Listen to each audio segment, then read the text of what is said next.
Yes, welcome back to Ralph's house. And I know, I haven't done one for ages.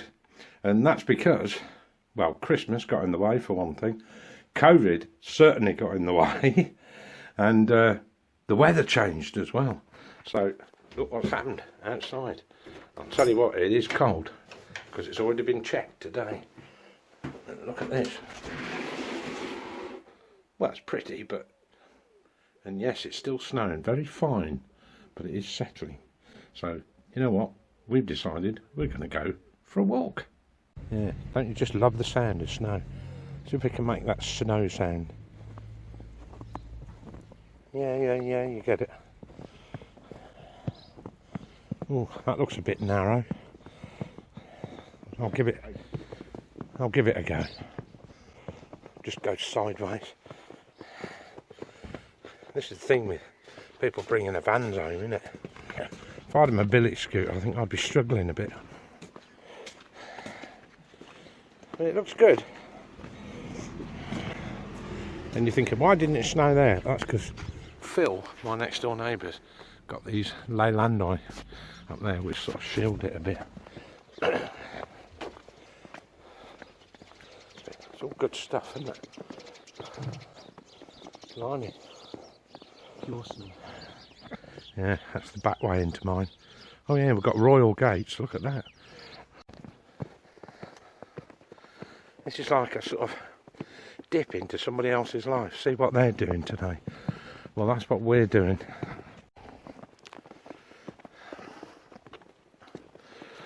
Right, kids out enjoying themselves. Oh, got hit in the head by a branch. Holly as well, was it? Oh, might as well be. Oh, it's very noisy snow, isn't it? It's compacted. Well, we're compacting it now. I don't mind snow, but when it turns to ice overnight, it's not very nice. All the fun's taken out of it, isn't it? I forget what this road's called, but I know it's the road to Kersley Village. It's very nice. Yeah. Did you just want to go round the block then? You're going to take the easy route? Well, it's up to you. Mind. Yeah, walk up to the roundabout. There's apparently, and I haven't gone this route, but here in Coventry we've got a thing called the Wedge. And this is Camden Kersley. And in Camden Kersley they're very proud of the Wedge, which is basically lots and lots of fields, isn't it? Yeah. And bridges and woods and yeah, and lots of people walk up there with their dogs. And it's only a 5-minute walk because we are right on the extremes of Coventry, actually, the northern side of it. So you don't have to go too far and you're in open country, aren't you? Yeah. In fact, actually, it's the best part of Coventry to live in, by far. Look at it, all sitting on the trees. It looks great, doesn't it? I wouldn't want to be driving today, though. No. The roads are relatively clear, sort of slushy, but I still wouldn't want to be driving in it. When I was younger, I didn't mind it, but I don't know. Now I got into my 60s, I think. No, sit by the fire, stick a rug over my knees. That tree looks amazing. Yeah. Right, well, we'll keep going. Snow on every little, even the tiny branches. Isn't it wonderful? Best thing about winter. But you just wouldn't want to be sleeping out in it. No. So, we haven't walked far, only about 5 minutes. And we've literally just got to walk up there, do a left, on a road that's got speed bumps. And we are at the Wedge. How cool is that? Right, we'll keep going. Oh my god. What? Snow almost sticks out the top because it's on top. Oh, yeah. Perfect imprint. Look. The houses get more expensive up here. I suppose they would. Ooh, we got shattered a bit then. I think they better keep to the inside. We got covered in muck off the road. Yeah. And we're coming up towards, well, not very close to, but near enough, to my secondary school, or my second secondary school, which was Cannon Court School. I've told this tale a few times, but I used to go to a school called Barker's Butts. Don't laugh, right? But it was a mixed secondary modern school, Barker's Butts, and or Barker Butts, and it was decided by the Education Authority in Coventry that we should be demolished. Yeah, demolished. Well, mind you, the school was built in 1929. Moved you out first? Yeah, they moved us out first, yeah. And they decided they were going to amalgamate us with an all-girls school, which then was Cannon Court. And they all wore bottle green uniforms, which wasn't very nice. Anyway, they've changed that since. I think they'll wear black now, sensibly. Because, of course, they charge you more because it's green when you go and buy a uniform. And anyway, some lad at Barker's Butts, obviously in the know, had done a bit of mathematics. Not that any of us were good at that, but anyway, he was better than the rest. And he said, I've worked it out. He said, that means it's 30 girls for every boy. And of course, we all our ears pricked up then. Well, I can tell you, it didn't work out like that. In fact, I reckon some lad must have had 100 girls because I didn't get one. Oh God. There we go, you see, Kersley. Oh God. Come on. Yes, this is the Tamworth Road. I've never travelled along it to see if it would take you to Tamworth, but I presume it would take you roughly that direction. Yeah.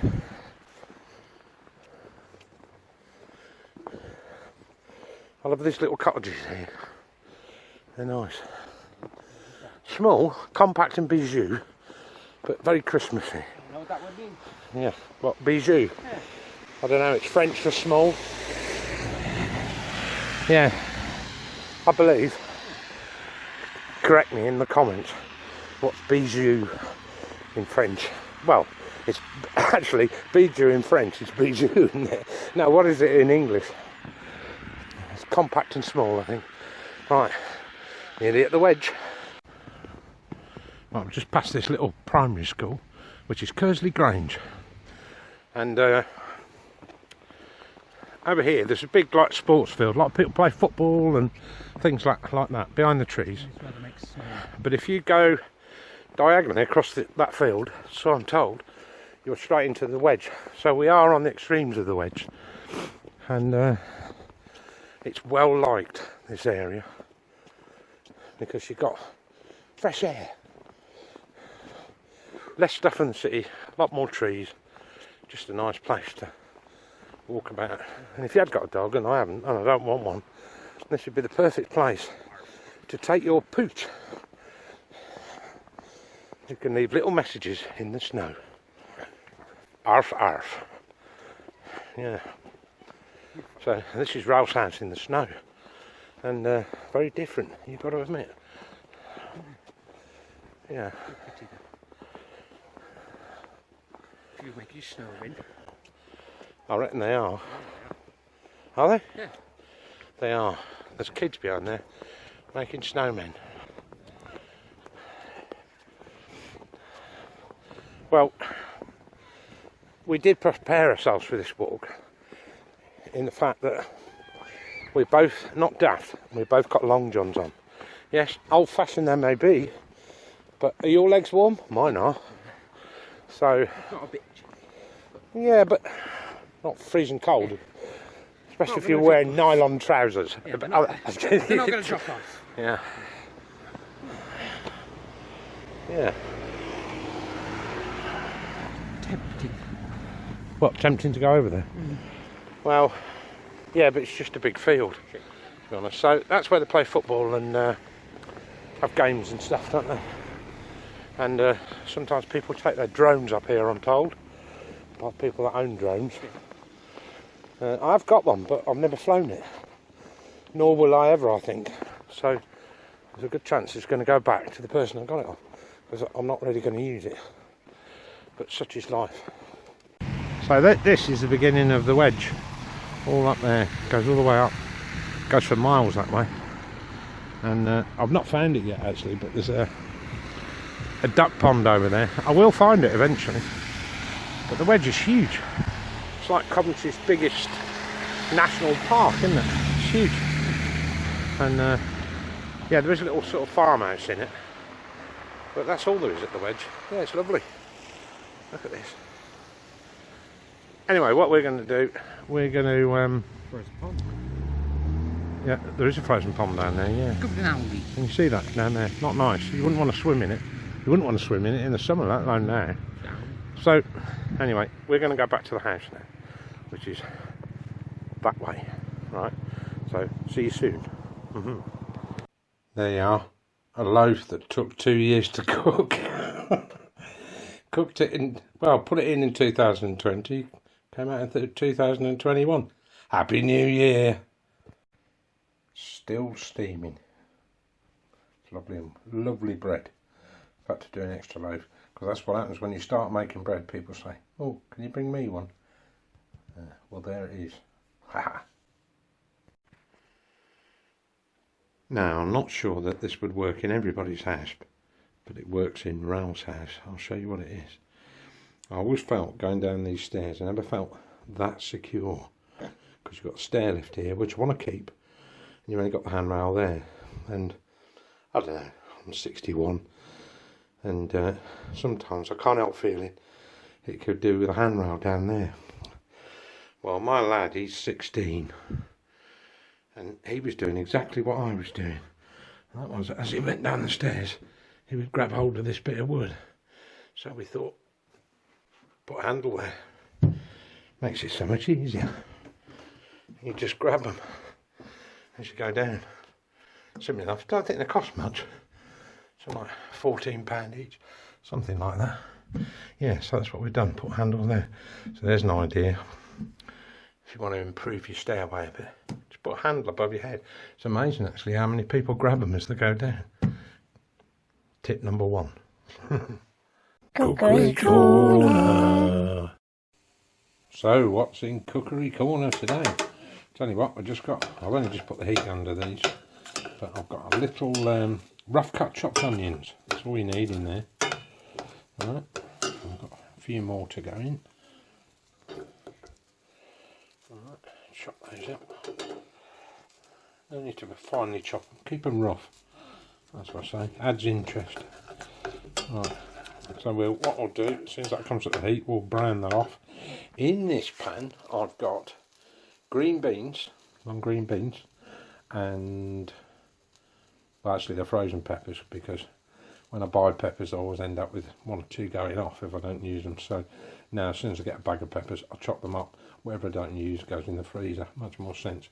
So I've got some of that, and I've got a packet of, yeah, I do use packets, a packet of savoury rice from Aldi, which is only 25p, and I double the bulk of that by adding ordinary long grain rice to it, because I don't know, it's nice savoury rice, but it's a little bit on the salty side, so that's what I do with that. And as I say, as soon as the onions are browned off, I shall be adding the mince. Right, mince has gone in. No point cooking mince unless you've got onions with it, because it tastes of virtually nothing. So we'll do that until the onions are caramelised and the mince is browned off and sealed. And to that I shall add a tin of chopped tomatoes when this is all gone off, and a little chilli powder. We'll get onto that in a minute. In the meantime, the rice and the green beans and the red peppers are still cooking. Just need to get them up to the boil. They'll take about 10 minutes, something like that. As soon as the rice is done, the peppers and the green beans will be as well, so you do them all at the same time. It's all going to go in the same mix. And I could add a bit of turmeric to it, but I don't think I will tonight. I shall leave it as it is. I think it's got sufficient colour in the water from the savoury rice, because that's all it is, it's just turmeric. So back to pan 1. Keep this mince moving, otherwise we're going to end up with lumps of mince, which we don't want. Right. While that's going off, we shall just add a little chilli powder. Yeah, a bit of chilli powder. Don't make it too hot. I think generally men seem to like their chilies like they like their vindaloos after 5 pints of lager. Sorry, 12 pints of lager. I do here. I'm not a drinker myself, but there you go. So mix your chilli powder into that. The mince and the onions will all absorb that. Adds to the colour. Keep it turning. Need to turn the heat down a little bit on that. I think it's a little on the high side. This is the other thing with men and cooking. Especially when they're not. I'm glad I was the only lad at school, you know, that did home economics. Very true. All my mates were doing basketball and I was making Scotch eggs with the girls. But it all came in handy later in life. What's the point if you can't cook or you can't use the washing machine? You know? So I'm not afraid of cooking. Might need a little bit more oil. I don't want to overdo it. I've used olive oil, by the way, in the bottom of this. Yeah, no, I think I'll be alright. I'll add a tin of chopped tomatoes to that in a second. Yeah, like I say, when that rice is drained, you know, when it's all cooked and I've drained it, I'll then tip that into what's left in there and serve. Don't get any easier than that, does it? 10-minute meal. Feeds 2 and tastes scrum. Yeah.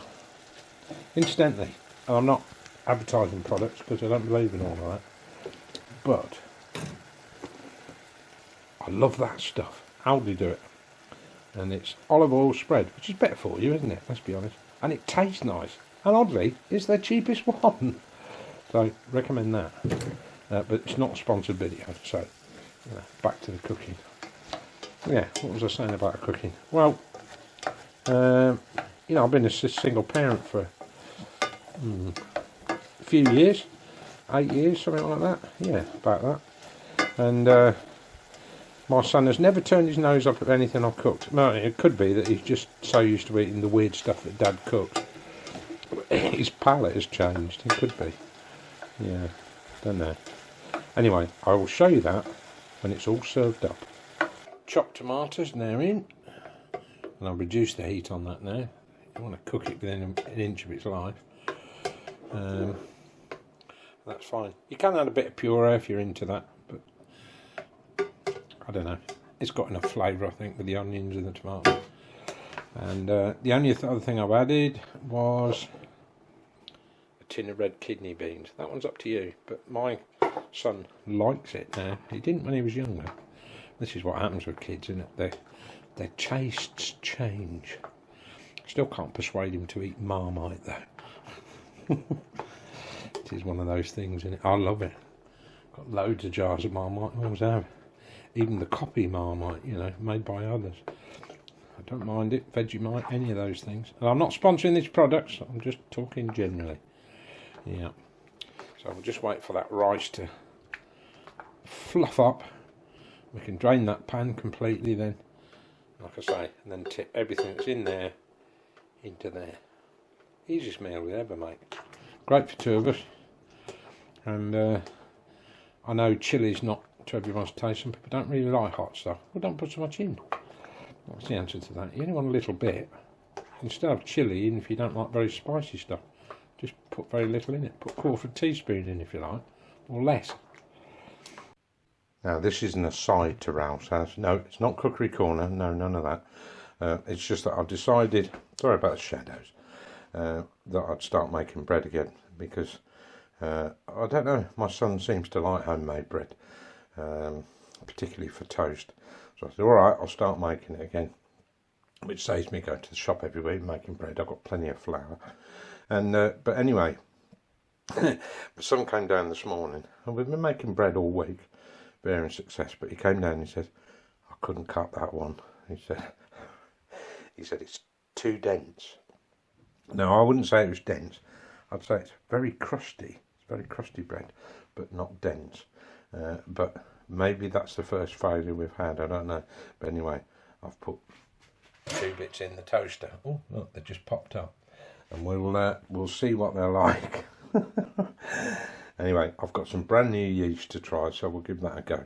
The thing, you vary your ingredients a bit. It takes you a while to get the perfect loaf again until you've got the consistency right. But anyway, that's what we're back into bread making again.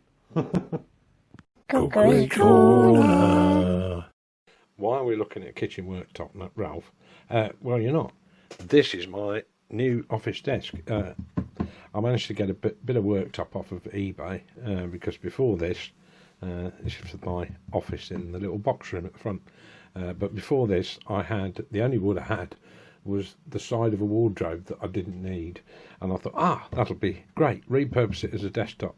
Did not work. I'll tell you why it didn't work. It's because, well, I'm not saying I'm abusive to my desk, but it was just a piece of chipboard with the equivalent of sticky back plastic on it, so it really didn't last very long. So I just decided, no, despite the weight, I need to go for a proper worktop, because at least I can wipe this down. If I want to work on it, it's not a problem, I can do that. So that's why you're looking at that.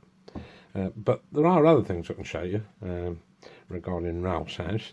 I did get fairly busy with the pictures. Well, as I mentioned a while back, the original intention is to kind of make this a bit like a 30s theatre foyer. And if we're going to do that, we need lots of movie posters, don't we? So I decided that that's a key film, really, isn't it? A Wonderful Life. And if you're ever feeling a little low, watch that. It's A Wonderful Life. I'm sure you'll find it on YouTube. If not, for goodness sake, go and buy it. And someone has even coloured it since, and I quite like it coloured. There's a certain charm about black and white, which I'll talk about. And could not have movie posters without Will Hay, because that's Ask a Policeman, but it's Oh Mr. Porter, I think it's 1937, and it is still hilariously funny when you consider how old that film is now. Anyway, I've got that. There's this little bell. I'll tell you about that bell. When I was about 2, probably, I remember dinging that bell. It used to be at my grandma's, and it does have a bit of, in itself it's worth nothing, but as a bit of history, it used to be at the old George Eliot Hospital in Nuneaton, where I was born, incidentally. So for me, it's a very important bell, and that ding I know so well. It immediately takes me back to my grandma's, so I've got it. So in the charity shop, 50p, if you're lucky. To me, thousands of pounds. Irreplaceable. Why have we got a Coke bottle, Ralph? It's a dancing Coke bottle, and it was amongst some of the things left over in my dad's junk. With a couple of AA batteries, it does dance about. But really, the top end of this landing, I want it to sort of transform into an Americana thing. So that will be part of it. But amongst the movie posters, always a difficult choice, because films do not necessarily have great posters to go with them. That one's good. And a great favourite of mine, and it's about 3 hours long, but still a wonderful film, is Once Upon a Time in the West, which Sergio Leone, of course he made The Good, the Bad and the Ugly, he wanted to make Once Upon a Time in America, which is an equally good film, long film, and he was asked to make it, but the film producer said, yes, you can, but you've got to make another Western. And there was a big sigh, because he didn't want to make any more. So he decided to make this one as the finale. And if you've ever seen Once Upon a Time in the West, it starts off with 3 gunslingers sitting at a station waiting for somebody to arrive, who incidentally is Charles Bronson, with his famous line, "You brought one horse too many." But the 3 people that were waiting at the station were supposed to be Clint Eastwood, Lee Van Cleef, and the Ugly. And they were supposed to be shot within the first couple of minutes of the film, which had been quite a shocking opening, but for whatever reason he didn't get those. But the film still works in its own right. It's still one of my favourite films. And it all centres, of course, around the woman, as most things do in life, played by Claudia Cardinal. And you've got the three cowboys. You've got Charles Bronson, you've got Jason Robards, and Henry Fonda. And the amazing thing about that film is because he plays a baddie, and historically Henry Fonda did not. He always played the hero. And he turned up to the set because it was shot in Spain by an Italian director, and he'd put brown contact lenses because, of course, Henry Fonda has blue eyes. And Sergio Leone says, no, I want the blue eyes. And that's because when the camera pans round and you first see Henry Fonda, the audiences went, Jesus Christ, it's Henry Fonda. And of course, he's got those wonderful blue eyes, kind face, but would blow your head off. Yeah, great movie. And the other movies I've got, because I love Hitchcock, got quite a big collection of Hitchcock.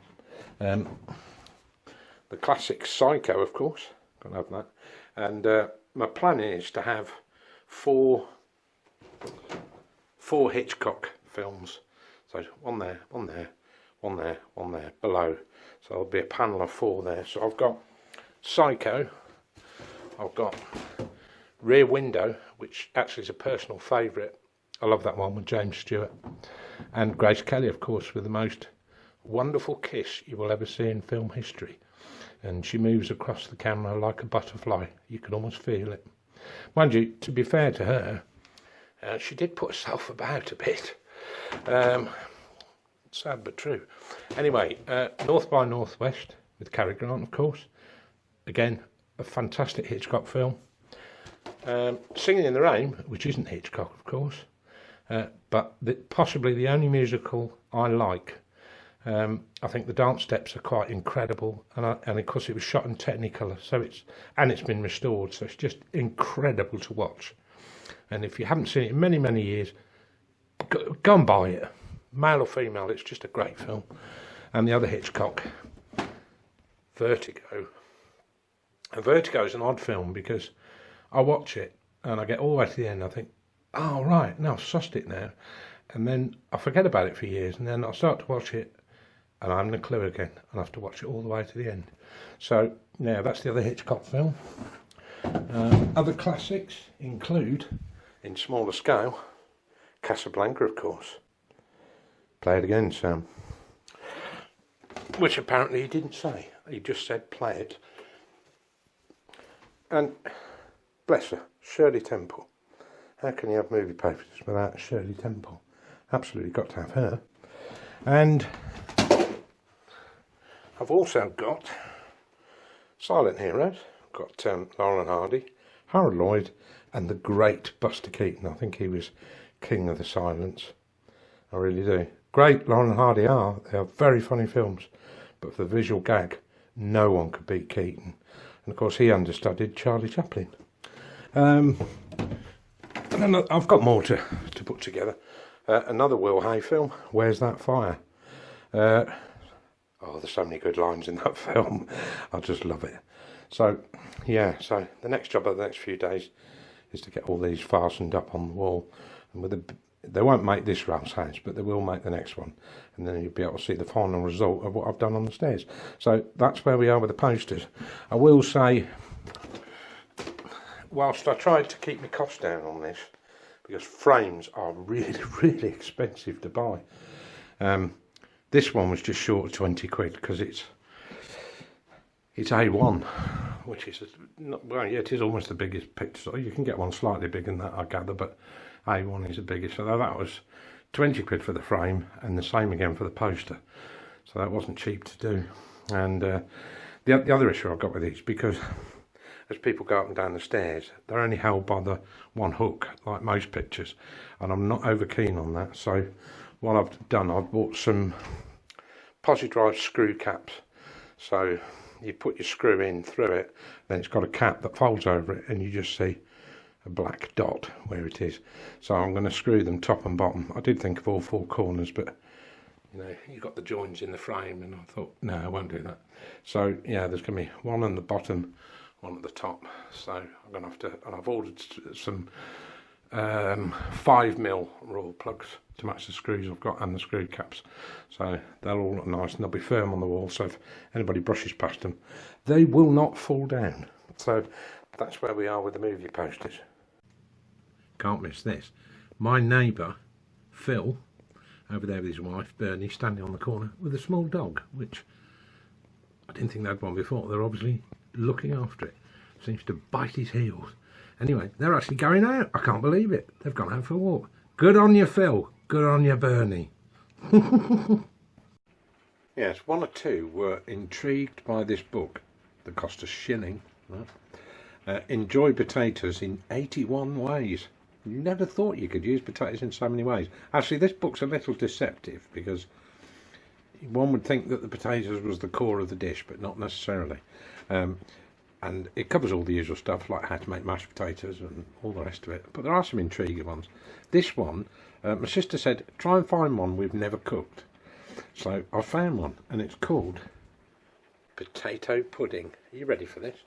So you need, get your pen, 2 ounces of butter or margarine, 2 eggs, this is all in ounces, sorry about that, half a pound of boiled, mashed, or, is that stewed? No, sorry, sieved potatoes, 1 level cup, right? 4 ounces of diced cooked meat, bacon or fish. Well, that'd be good because you can use the leftovers, can't you? 1 level cup. Oh, that's nice, do it in cups.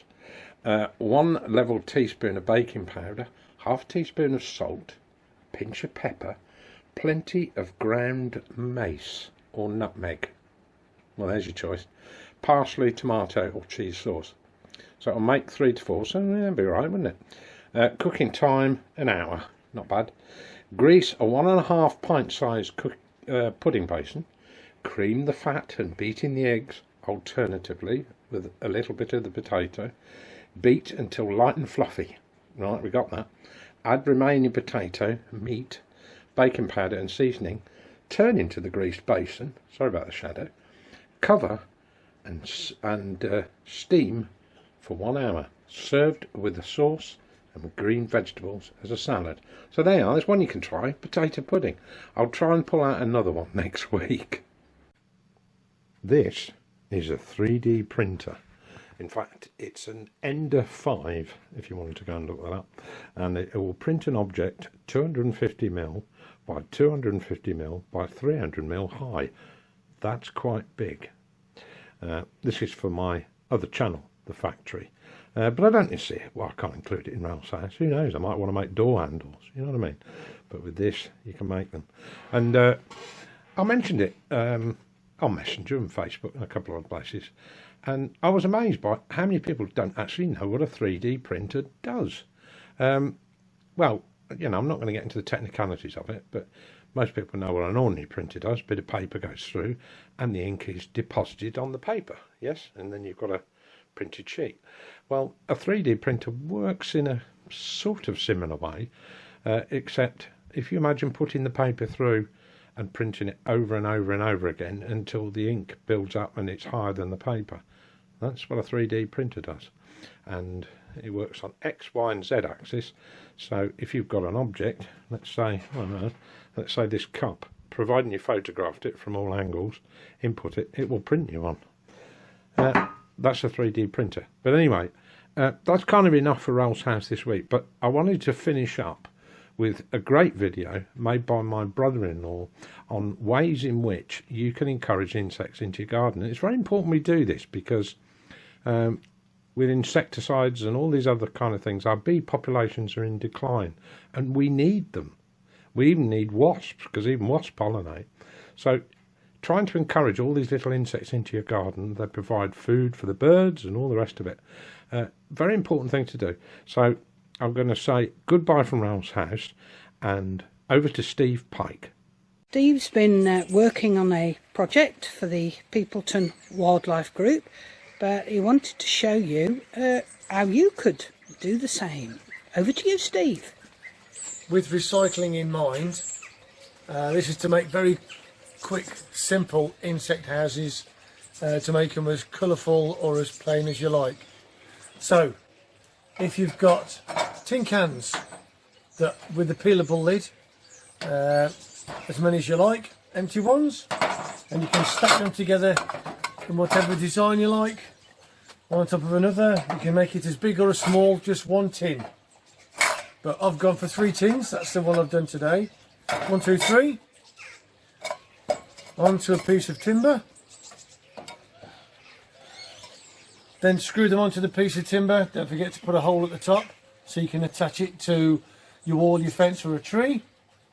And then we went round and gathered lots of different materials. So we've got pine cones, we've got teasels, bark and bamboo. And you can also use corrugated cardboard. Cut it down to the size you want and just push it in. But having said that, the ones I've gone for are teasels, pine cones and bamboo. So we had the piece of timber, 1, 2, 3 tins attached and screwed in at the bottom or nailed into the piece of wood, and a hole there so you can attach it to whatever you're going to attach it to. And this is what we ended up with. One like that. So we've got a piece of timber, hole at the top. These 3 tins are all screwed into the piece of wood. Teasels just shoved in there. Pine cones in that one. And bamboo, obviously with the holes open, rammed into there. And then that will get put up onto the fence, a tree or the wall. And it's got 3 different types of habitat for different types of insects. You can, I was going to say, you can make these coloured, you can leave them tinned, but you can cover them with, get the kids to paint them, or you can paint them with non-toxic paints in your garden. Any colour you like. You can also use a mug. Most people have got spare mugs. Again, you can fill them with bamboo, take those out. You can fill them with pine cones, take those out. Or teasels or bark, and just slice the bark in. Or cardboard. And then all you do is, once you've got your materials inside, piece of wire around the handle so it tilts slightly downwards because you don't want the water to settle in the end. And then all you do is hang it or tie it into a tree off a branch, and there's a very, very quick insect house. Most people will be able to do that one. A little bit more complicated with the tins, but we're going to put quite a few of these around the village so you can have a go yourselves. Something to do while we're COVID. Good luck. Oh, and don't forget to subscribe.